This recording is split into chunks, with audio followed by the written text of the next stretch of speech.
Hey everyone, so we've all at some point in our lives tried to get someone we know to try One Piece. And we've all been hit with the, it's too long, it's like 1,000 episodes. And look, the sad reality is that on top of the length, One Piece has got a really goofy looking main character with a really goofy ability, a childish art style, and a really slow start with pretty much no high points, good fights, or general depth whatsoever for a good 20 episodes. So not only is the journey really long, it doesn't exactly hook people right away like an Attack on Titan or something. So, in the interest of getting more people into One Piece, I'm going to lay out a very simple blueprint today for you to get anyone you know, friend, girlfriend, boyfriend, whoever, into One Piece. This is the definitive, scientific method that I've developed through trial and error. And I promise it's going to work no matter what type of person you have in mind. But before we get into it, make sure to subscribe. And since we're talking about getting people to try new things, you can also try countless foreign new TV shows and movies you've never seen before with Surfshark VPN, the sponsor for this video. Surfshark is an award-winning VPN, and in case you don't know, VPNs allow you to virtually swap your location online to anywhere in the world, meaning that you can get access right now to free streaming in other countries that you are currently blocked from accessing in the United States. That means you could even get access to anime that is only available for free streaming in Japan, not to mention movies and shows from other countries as well. The best part is that Surfshark not only allows you to virtually travel, it also completely protects you while you surf the web. While you're using Surfshark, no one can get your information. No big companies, no cyber criminals, nothing. You are invisible because Surfshark encrypts your data and makes sure that nothing about your personal identity can be tracked. Even Surfshark itself does not monitor or track what you do online. And on top of that, it even protects you from ads and malware. So you are free to immediately get access to anime, movies, TV shows from anywhere on the globe the moment you switch Surfshark on, with your data absolutely secure, zero risk of being tracked, and zero ads. And for my viewers, you can use code MORGE to get 4 months of Surfshark completely free, plus 83% off permanently. You get a 30-day money-back guarantee, so you have zero risk trying it out. Link is in the description below. So beyond that, let's talk getting people into One Piece. So first of all, rule number 1, stop trying to explain why One Piece is great. I know that can be hard when there's a series you really like, but if your main method of getting someone to try something you like is just to bother them over and over again by repeatedly saying this thing is so good, this thing is so great, all that's going to happen is you're going to end up overhyping the series. It is almost always better for someone to come into a new series with an open mind and be surprised by how good it is, rather than come in expecting the best thing ever and then being overly critical when it's not immediately meeting expectations right away. Similarly, don't try to convince people by showing them clips of One Piece. Some series lend themselves to grabbing someone's interest right away just through random clips, but One Piece, I found, is not one of those series. I promise you, it does not work that well without context, no matter how epic you think a scene is. So how do you actually get someone to start and to give One Piece a fair, extended try? Well, it's very simple. Step 1, you need to do a deal. It's really hard to just pitch One Piece straight up, but the number 1 guaranteed way to get people to at least try it is if you trade interest for interest. Everyone has their own interests, so you need to agree to try something they really like in return for trying One Piece, and it can be anything. Maybe an anime they like, or if they're a normie, then maybe a TV show they love, or a book series, or a hobby, or maybe even following a sport, whatever. And the important thing is you need to do this in batches. So what do I mean by that? Here's an example. One of my best friends had a terrible taste in music. We all made fun of him for it. We never let him have the aux cord to play songs, no access to Bluetooth, nothing. But he used to make fun of me for liking One Piece because people still make fun of anime. So we made a deal where he would read a batch of 30 chapters, and in exchange for every batch of 30 chapters he read, I would have to listen to an album of some shitty band that he liked twice in a row. And you know what? I actually found out that I had been wrong on some of his music. Turns out that Tool is actually a really great band if you listen with an open mind. They're not my style of music personally, but I respect that band a lot now. But to be honest, it doesn't really matter because that's not the point. The point is you need to at least pretend to like whatever they're making you try so that you can get them further into One Piece, because One Piece is probably like a million times better than whatever the their interest is. They just don't know that yet, so you just need to draw them in long enough till they realize it. And the best part is that most people, if you get them to like Enies Lobby or something, you can probably just stop holding up your end of the deal in general, because they're just going to be too hooked to One Piece to stop at that point. At that point, you've successfully manipulated them. So no matter what, do a deal. It incentivizes the other person to keep going, even if they're not enjoying One Piece right away. Just do an equivalent exchange. This method is, no joke, probably guaranteed to work on 95% of people to at least get them to try the series. As long as you are doing a trade, you will be able to get someone to read like at least 30 chapters or watch like at least 15 episodes. So you can get anyone to try One Piece, but how do you get them to stick with it? Well, One Piece of course has such a rich story with an amazing world that it might seem impossible to go wrong. After all, just take a look at this amazing poster I have in the background. How could anyone not love a series like this? You yourself can get this poster today, or even get it as a Christmas gift for someone you know who likes One Piece. The link is in the description below. But again, with the question of getting people to stick with One Piece, it really comes down to the anime or the manga.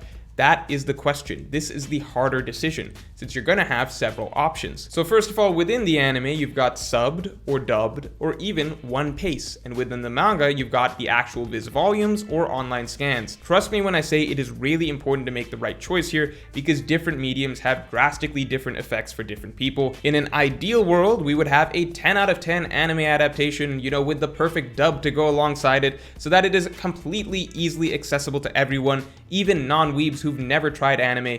But, you know, we have the anime we have. So first you need to ask yourself, has this person tried anime or manga before? If they have tried anime before, if they even like anime, then things become a lot easier, since you can just get them to try the subbed version of One Piece without much pushback. However, if you're going the subs route, I would personally instead strongly recommend One Piece, an amazing fan-made site that cuts out all of the filler of One Piece and turns it into a far more enjoyable series that is paced like, you know, other normal modern anime. Trust me, nothing is missing from One Piece. All it does is cut out all of the unnecessary fluff and filler that we don't like. It does not cut any canon material, and it's done in a way that for the most part everything is absolutely seamless. So far, the site has fully edited nearly the entire series. It is still finishing up edits on a few sections here or there, but you can almost watch the entire series on One Piece, and it's just better in nearly every way from the original. You can go check out an episode for yourself to confirm. The link is in the description below.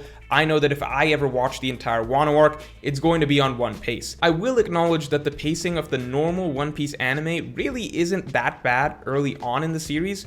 I loved it for a long while. It only really begins to get rough the closer we get to the time skip, and then of course after the time skip it becomes pretty terribly paced. However, while I would agree that One Piece is only truly necessary for post time skip, it's still just definitely better overall even from the start, so I always pretty much exclusively recommend the anime through One Piece from the very beginning. Now, let's say this person doesn't watch anime. I think many longtime anime and manga fans severely underestimate just how off-putting a lot of the weirder quirks of anime are to the average Westerner, or really the average American. Like, lots and lots of really minor stuff that seems perfectly natural to us at this point is going to be really weird for a lot of people, even just the way that characters talk and overemphasize certain emotions. And don't forget the stigma that anime still has for most people. Yes, this stuff is gradually starting to cross into popular culture more, but it's definitely not 100% there yet. So, let's say this hypothetical person refuses to watch the anime because they don't like subtitles. They're only willing to try the dubbed version. Do not allow this to happen. Don't let anyone try One Piece dubbed ever. The reason being, even though One Piece does have a new, improved dub by Funimation that does not have the old 4Kids flaws, there are still issues, mainly such as the voice actor for Luffy. Many people do not like the dubbed voice actor for Luffy, as he comes across as a bit of an annoying, stupid teenager rather than the lovable free spirit that we know him to be. Someone I know quit 10 episodes in because they literally could not stand dubbed Luffy, and I've seen this dislike for dubbed Luffy echoed among a lot of the dub watchers. It is really hard to get anyone to like One Piece if they do not like Luffy, so the dub is simply not an option. So if this person just refuses to watch anime because they refuse to try Japanese subtitles, I would instead recommend the manga. In fact, because I personally have a bias towards the manga, usually the way it goes for me is I personally try to push the manga first, even though that's less likely to work. Then if they say no because, fuck reading, then I fall back on the One Piece version of the anime. For you all, I would recommend just trying One Piece first, that's just what I do. However, again, if they're refusing subtitles completely, they don't want to watch anime, then you just have to fall back on the manga. And the good news is, for people who actually tried the digitally colored version of the One Piece manga, it's pretty much been a 100% success rate, since as it turns out, the digitally colored version of the One Piece manga is extremely accessible to people who have a strong aversion to weeby stuff. Reason being, in early One Piece, the manga pretty much completely avoids a lot of the, weirder Japaneseisms that are so prevalent in the anime. Oda didn't even start doing fan servicey designs till much later in the series. Not to mention the manga has nice pacing, very charming artwork, it's funny, and really it reads like a Eurocomic more than anything else. Like, you can look at the early digitally colored chapters of One Piece, the art style, the dialogue, and it would fit right in with something like Asterix or Tintin, both very accessible series that nobody really finds weird. Now obviously as One Piece goes on, it will become more clear how much there is to the series, but I'm saying the digitally colored manga is actually a very easy, simple start for pretty much anyone. It's basically just like reading a casual, charming comic. In fact, if you're really smart and you're talking to a non-weeb, don't even say One Piece is a manga. Just say it's a comic series that's really great and leave it at that. You can find the digitally colored manga at Mangadex, just search for One Piece digitally colored, and you'll get the whole thing. Also, make sure you don't ever let anyone read the physical Viz translated volumes, because the official Viz volume translations are absolutely terrible for the first 600 chapters, and are probably the worst way you can try the series. So to recap, you have to push some sort of a trade to get people to try One Piece.